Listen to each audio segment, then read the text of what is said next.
de que utilizamos el mecanismo de sublimación como algo sano, digamos, que hace el aparato psíquico, pero que solamente sublimación, o sea, totalmente sublimar la pulsión no es sano, como que tiene que haber una forma directa de satisfacer esa pulsión.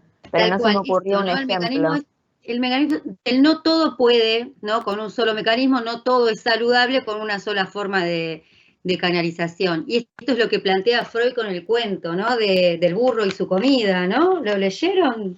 Estaba en las conferencias, ¿no? Si no me equivoco. Creo que en la quinta. Sí. Lo del trabajo. ¿Cómo? Lo del caballo, sí, sí. Lo del caballo y el trabajo. Tal cual, tal cual. Por eso hay destinos de pulsión. Uno de los destinos es la sublimación. No es por completo el único destino, ¿sí? La pulsión de forma directa tiene que poder satisfacerse. Está permitido también satisfacerse, ¿no? Dentro de los límites y márgenes que la cultura nos impone. Entonces, destinos de pulsión no es solamente mediante el mecanismo de sublimación, si bien favorece que exista y produce el desarrollo de la cultura, no es el único y la pulsión en algún punto se tiene que satisfacer de forma directa, ¿sí? Voy a leerles, si no lo leyeron, a ver.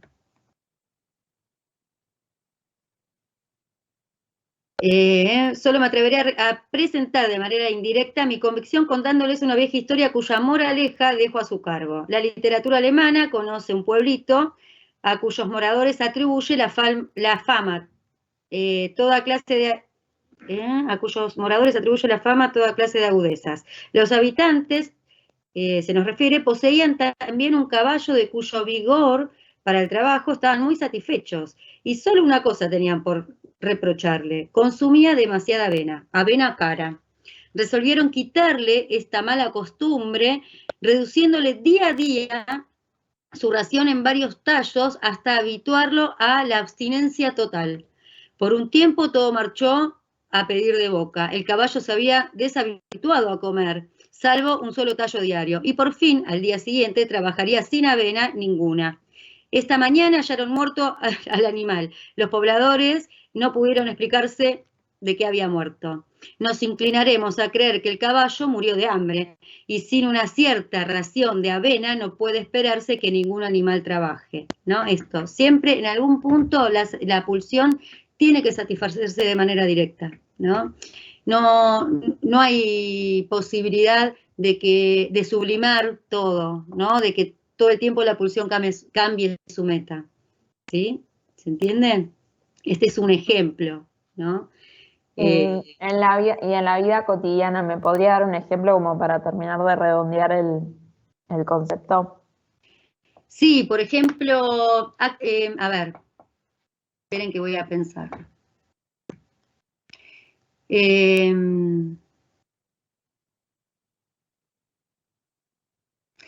Un ejemplo así como bien gráfico, ¿no? Podría ser ese niño, un niño que es fanático del fuego, amante del fuego, ¿no? Que quiere incendiar todo, tiene esta pulsión por incendiar las cosas, y en algún punto transforma su pulsión de alguna manera, y tiene que ver también, bueno, pero en algún punto sí se relaciona. Y el día de mañana se hace bombero, ¿no? Y apaga los incendios. Bueno, esto es otro el mecanismo, pero, a ver, no, voy a dar un ejemplo más claro porque este tiene que ver con otro mecanismo.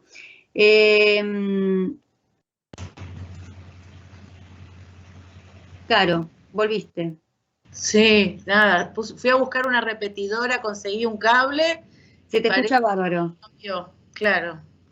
Acá me están preguntando un ejemplo de la vida cotidiana con la sublimación. Yo les dije que, bueno, que estén acá sentados es un acto sublimatorio en sí mismo, ¿no? Pero bueno, algo que les quede... Pero por ahí este es menos inconsciente, la sublimación hay que pensarla como inconsciente. Son esas elecciones, yo no sé ni de lo que hablaste hasta ahora. No, porque me estaban preguntando sobre el concepto de sublimación, un poco lo intenté abordar y ampliar, pero... Es cuando uno, en realidad hay que pensar, siempre que hablamos en términos psicoanalíticos, Hay que pensar si eso que llamamos elección es una elección consciente o es una elección inconsciente, entre comillas, por supuesto, ¿no? Cuando se trata de elección inconsciente es un entrecomillado enorme. Cuando hablamos de sublimación, en general, tiene más relación con lo inconsciente, con lo cual uno podría decir, es aquello que uno elige, vuelvo a reiterarlo, entrecomillado, a cambio de ese deseo, de esa moción de pulsión, que es absolutamente inconveniente, como podría ser destripar un animal y ser veterinario, o ser cirujano veterinario, ¿sí? O bueno, la cirugía, siempre se dio el ejemplo de la cirugía en medicina directamente, ¿no? Como ejemplo de aquella cuestión sublimatoria, donde podría haber alguna pulsión vinculada al abrir, al disecar, al seccionar, digamos, y bueno, se sublima y se hace algo socialmente aceptable, ¿no? Es difícil, no es fácil. El arte siempre tiene algo de sublimatorio. Ahora, ¿qué hay detrás del arte, de ese artista? ¿Qué hay detrás de Marta Minujín? ¿Qué había detrás de Dalí? El recorrido. De Picasso, de Dalí no porque era un psicótico, pero de Picasso de pronto, de algunos artistas, bueno, es complejo, seguramente lo sabrá su analista. Para nosotros es complejo, pero seguramente debe haber algún deseo, alguna cuestión en juego, inconsciente, inconveniente socialmente, dolorosa, lo que sea, digamos, todas aquellas cuestiones que pusimos en juego la vez pasada que llevan a la represión. ¿Sí? Ese sería el punto. Sí, cierta fijación o cierta empuje o pulsión por cierta cuestión que se transforma de alguna manera, de manera inconsciente, como recalca Carola, y hay que pensarlo así, y no se olviden de este detalle que siempre funciona de modo inconsciente, que transforma su meta en algo socialmente aceptado. Ahora, nosotros no podemos hacer registro, ¿no? No podemos hacer registro de qué hecho, qué particularidad de esa persona lo convirtió y entonces es un acto sublimatorio esta acción. No, porque justamente, decía, por ahí el analista lo sabe, pero uno no puede, como es tan inconsciente, ¿no? Pero entiendan el armado de la conceptualización, ¿no? Es algo que intenta satisfacerse de manera directa, la sociedad, la cultura le dice, o la realidad le dice, no se puede así, entonces hay un cambio de meta, por lo cual eso se sigue satisfaciendo, pero con un fin que es socialmente aceptado, que no entra en contradicción, que no entra en conflicto. ¿Se entiende? Claro, o sea, mi pregunta era, ¿cuándo se satisface de forma directa? Porque Freud decía que también era sano que se satisfaga la pulsión. Cuando tenés ganas, yo qué sé, de hacer algo que no te trae ningún conflicto. Por ejemplo, me dio ganas de comer un chocolate y fui y lo comí. Tal cual, así es sencillo. Tal cual. O amás, por ejemplo. O amás a alguien que no es, como decíamos en el caso de Elizabeth, el marido de tu hermana, claro. ¿Sí? O el novio de tu mejor amiga, ¿sí? Esas situaciones donde no hay nada inconveniente y podés satisfacerlo. Listo, amo a esa persona, tengo ganas de hacer tal cosa y no perjudico a nadie. Porque en general, digamos, hay un montón, si uno se pone a pensar, más o menos, o satisfacemos o encontramos algo en el camino a nivel consciente. Bueno, quisiera helado de Fredo, pero la verdad que tengo que ir a comprar a la vuelta porque no puedo, no me queda lejos o lo que sea. Y estoy dando ejemplos sencillitos. O quisiera comer, digo, hablando de la comida donde se juega un montonazo el deseo, ahí estamos satisfaciendo, sí, algo del deseo. Capaz sí, por ejemplo, en ese ejemplo que da, ¿no? De comerse un chocolate, imagínate si vos fueras diabética, peor todavía, ¿no? Hay algo que se está imponiendo que te prohíben comer chocolate. De cualquier manera, vos podés comerte un chocolate, ¿no? Un chocolate, y ahí se está satisfaciendo de manera directa eso. Es eso que tenés ganas de hacer y que está prohibido, lo haces. O sea, encuentra un rodeo, encuentra un permiso, encuentra una manera, ¿no? Claro, esa pulsión puede tener una contradicción o no, Oh, sí, perfecto. Nosotros lo llamamos más conflicto, Un conflicto, pero sí, pero entra en contradicción, también está bien decir entra en contradicción. Yo no sé si lo hablamos todavía, esto de el tema del lenguaje de autor, lo que nosotros llamamos lenguaje de autor. Una de las cuestiones que se evalúan, tal vez este cuatrimestre son una banda de alumnos y tomemos gran parte de las evaluaciones con multiple choice, pero si en algún momento hay que producir, bueno, sí, como están produciendo ahora con los trabajos, es importante, no solo por una cuestión de evaluación, diría yo, porque lo encabecé así, no sé por qué, sino porque es importante para aprender algo, conceptos distintos, abordar temas que son tan distintos y novedosos. Uno de los ítems importantes es apropiarse de lo que se llama lenguaje de autor.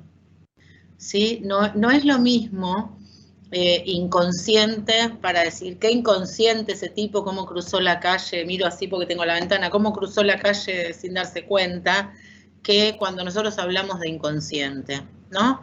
Entonces tratar de utilizar, de apropiarse de ese lenguaje con el sentido, con la significación que tiene para el autor o para la disciplina. Todas las disciplinas tienen un lenguaje que es propio. ¿Sí? Cuando yo dije disecar o resección, o no me acuerdo, un montón de temas se me vienen a la cabeza respecto de lo médico. Y bueno, si yo soy médico y digo ese término, lo aplico en el sentido de lenguaje de autor o de lenguaje de disciplina muchas veces, ¿no? O de términos disciplinarios. Lenguaje técnico. Con esto es lo mismo.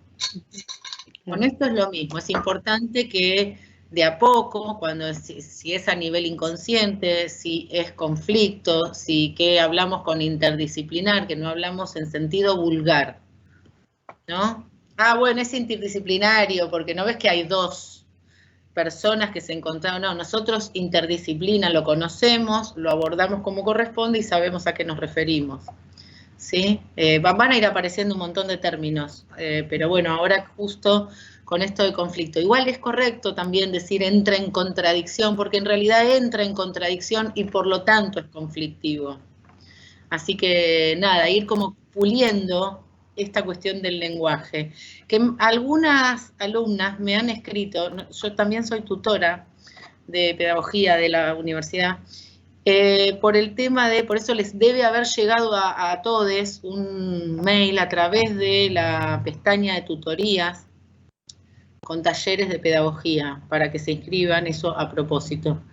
Pero con esto me cuesta mucho el lenguaje, me gustaría mejorar la forma de expresarme, y bueno, tiene que ver con esto, ¿no? Con tener un poco de más atención en el texto mismo y de la misma manera en nuestras fichas, donde también tratamos de hacerlo. ¿Sí? Como que correrse un poco y decir, pero yo esta palabra la usaba para otra cosa, pero tiene otro sentido dentro de este contexto. Bien, apropiarse de eso. Eso quería decir. Sí.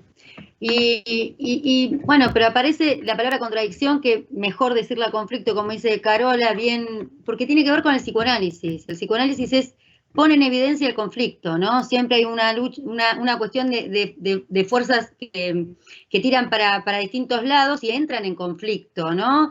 Nosotros abordamos el ser humano de forma integral, se lo piensa como biopsicosocial, pero parece todo enterito, y en realidad lo que brinda el psicoanálisis como aporte es no todo es tan entero, nosotros estamos como barrados, ¿no? Sujeto barrado, siempre hay un conflicto, siempre tiene que ver con el inconsciente, conductas que son involuntarias, ¿no? Pero que nos determinan, y este es el plus que brinda, en este caso, la psicología desde el psicoanálisis, ¿no? La teoría del conflicto.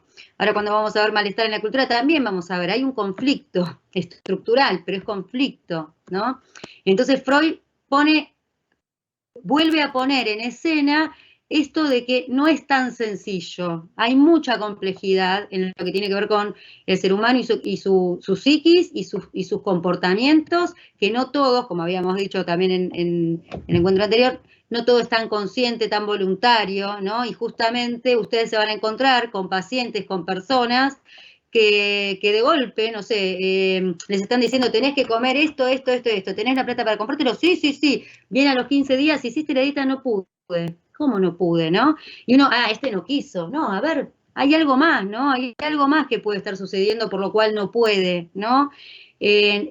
Ampliar la mirada, la comprensión de que hay limitaciones que funcionan, ¿no? Y que uno tiene que hacer con eso, buscar otras estrategias quizás, ¿no? Pero que no es tan sencillo, ¿no? El abordaje con un paciente y sus problemáticas no es para nada sencillo y siempre hay algo de su conducta que no es totalmente, porque si todos supiéramos que el cigarrillo hace mal, por ejemplo, ¿por qué hay gente fumando? ¿No? ¿Por qué hay gente que sigue fumando? Es tan sencillo como ese ejemplo, ¿no? Es porque médicos que fuman, ¿no? Que salen del hospital a fumar. ¿Cómo los médicos van a estos conflictos, contradicciones, ¿no? Que tienen que ver con la complejidad del ser humano y que el psicoanálisis viene a brindar una explicación, ¿no? Para eso. Viene a poner explicación. ¿Qué pasa con esto, no?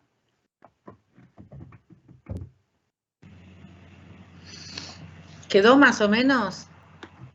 Igual la idea fundamental no es que tengan que saber qué es, digamos, por supuesto en el texto dice la sublimación es lo que sea que es y hay que aprenderlo, pero es muy breve lo que habla de sublimación en este texto. En general es muy breve, es una introducción, como dijimos la clase pasada, son unas conferencias para un público que desconocía en términos generales lo que era el psicoanálisis, o sea que es como un pantallazo.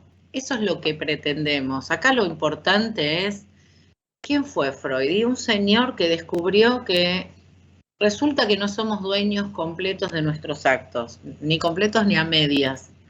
Y que hay alguna instancia que no es consciente que determina mucho de nuestro decir y de nuestro hacer.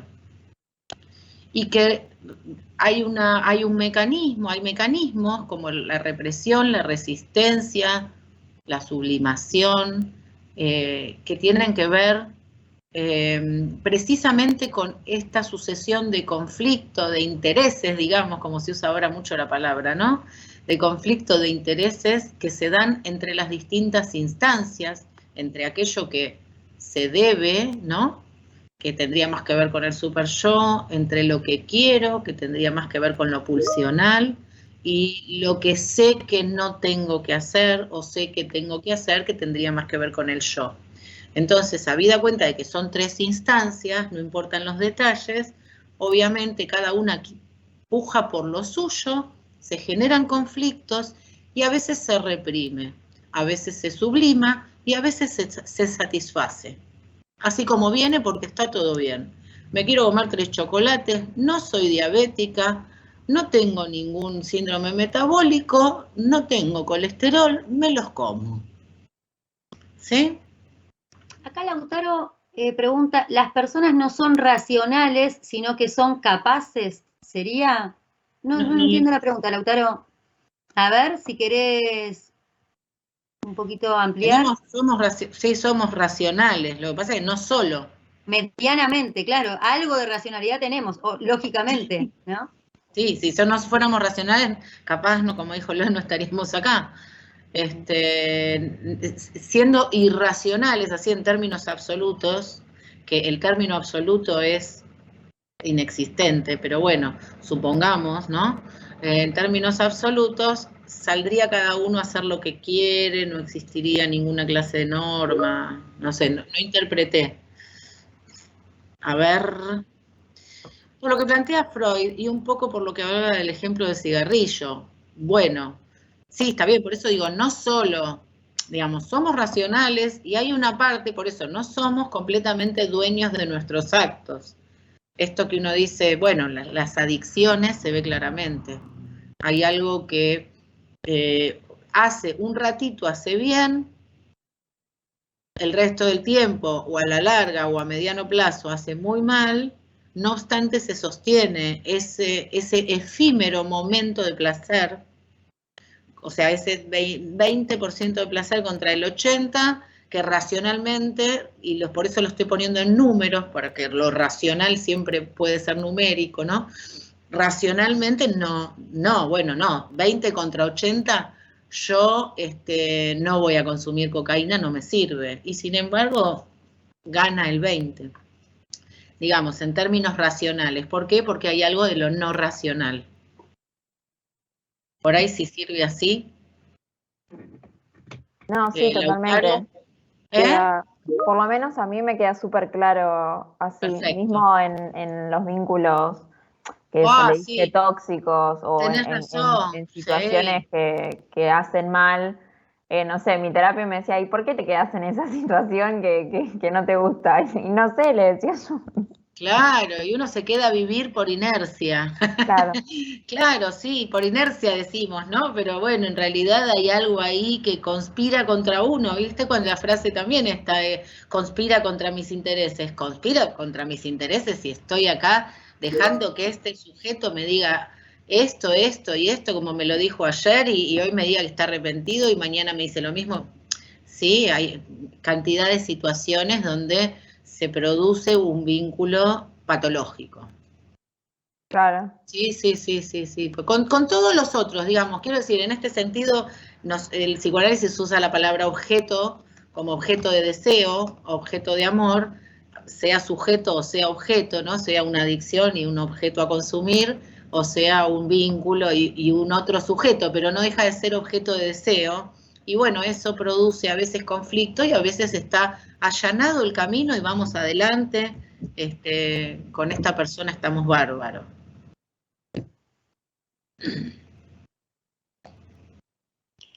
Así que bueno, tengo una consulta. ¿Cómo es que se pasa de la represión y resistencia de un afecto para luego dar un síntoma? No sé si estoy confundiendo conceptos, dice Nahuel.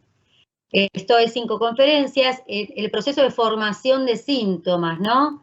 Un poco es lo que abordamos en la clase anterior, donde hay algo, ¿no? Un suceso, algo, un pensamiento, puede ser una idea, algo, que entra en conflicto. En ese momento, en una de las conferencias, dice con los intereses estéticos, sociales y éticos, no sé qué. En realidad entra en conflicto con las propias instancias, entra en conflicto con la realidad, pero algo de ese afecto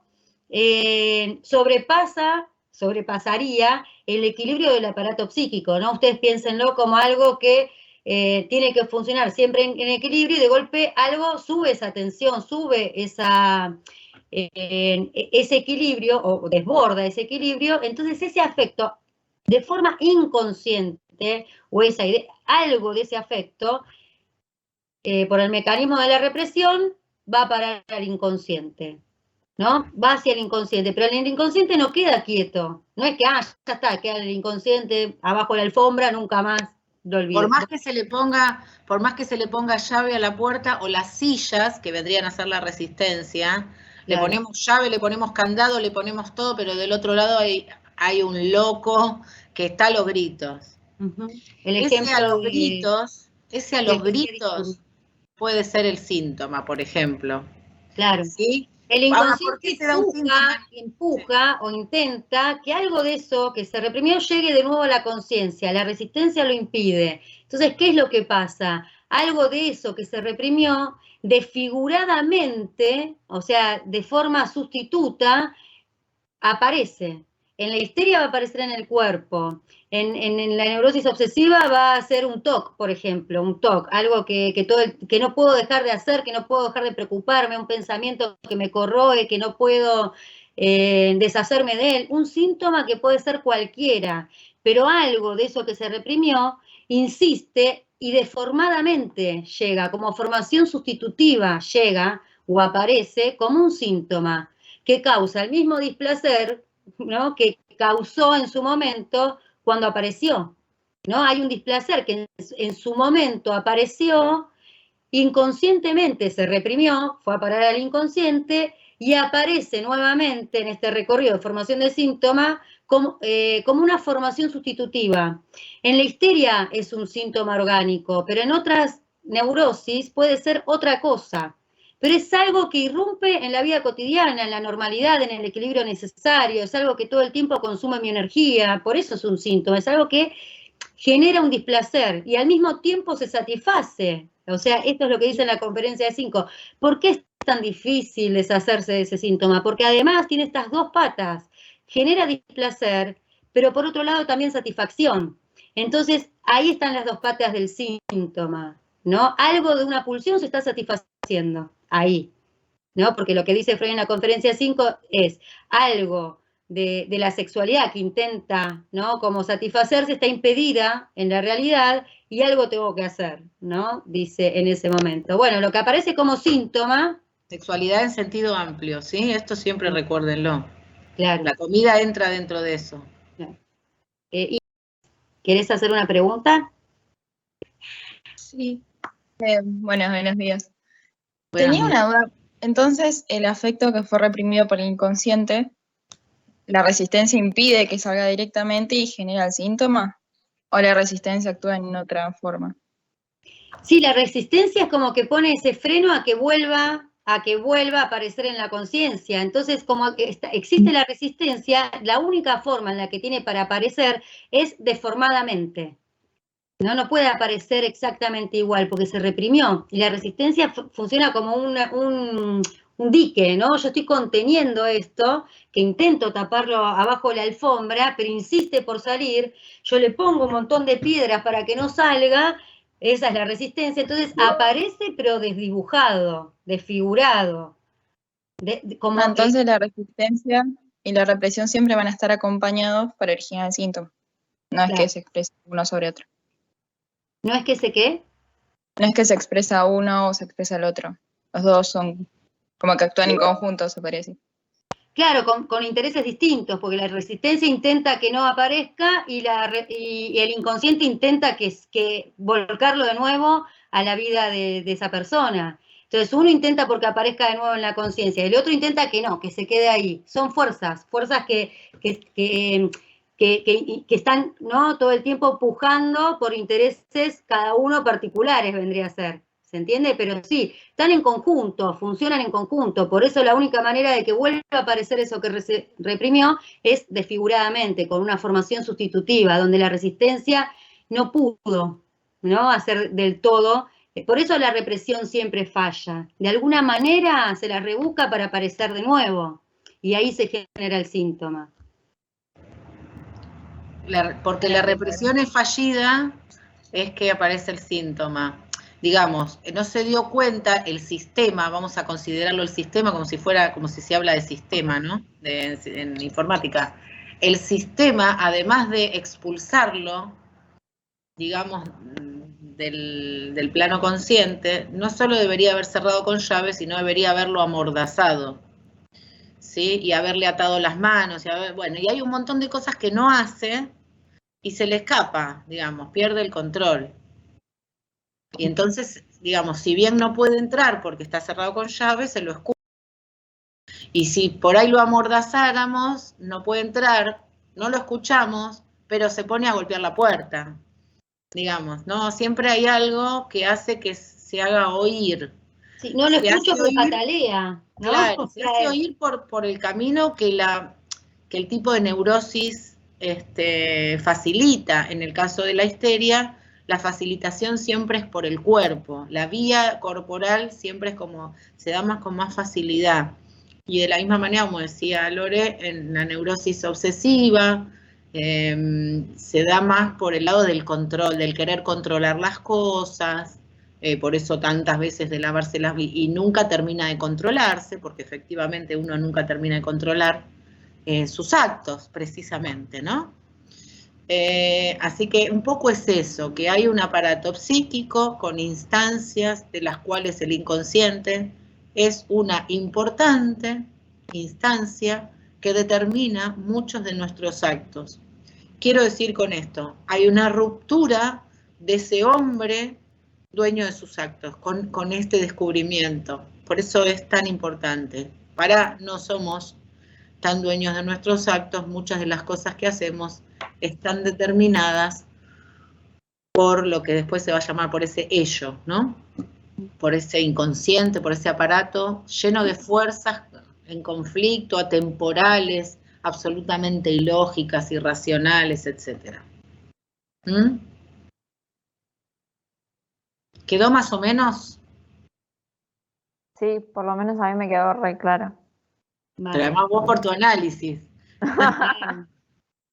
¿Vieron No, cómo también porque me gusta mucho.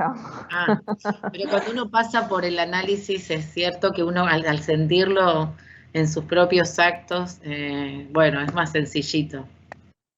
Sí. Además, si no aparece esto de porque yo no creo en la psicología o en el psicoanálisis como si fuera un acto de fe, ¿no? No, Y la con verdad que eso no es, me he claro, no es peleado un acto mucho de fe. porque digo, no es una, o sea, es ciencia, no es terapia, no. Claro, Pero sí, bueno, no produce me voy a efectos, abrazar. claro, produce efectos, digamos. Lo claro es que produce efectos. Y de la misma manera que cuando hay fiebre es un síntoma, o ¿no? Como se dice, dolor, rubor, calor, ¿no? Para todo lo que es los síntomas de una inflamación, en términos médicos estrictamente, cualquiera de esos síntomas uno tiene que indagar de qué se tratan, y tienen un sentido que bueno, porque está escrito y descubrieron que fiebre puede tener que ver con unos bichos. Pero si ustedes se ponen a pensar, también es igual de disparatado. ¿Por qué el calor tiene que ver con unos bichos? Bueno, porque hay todo un proceso y unos mecanismos que hacen a que el calor, el dolor o el rubor, o la coloración, tengan que ver con unos bichos. En realidad estamos más acostumbrados, naturalizamos y generalizamos esto como, bueno, sí, si tenés fiebre es porque hay unos bichos que te están atacando, pero si uno se pone a pensar, salgamos del escenario del conocimiento, es igual de loco que pensar que se le paralizó el brazo porque le pareció que una serpiente atacaba a su padre. ¿Se entiende? Hay algo de eso. Tratemos de pensar así como desprovistos de lo más que podemos en este momento de prejuicios, ¿no? Y de prejuicios en el buen sentido, de prejuicios. Juicios previos.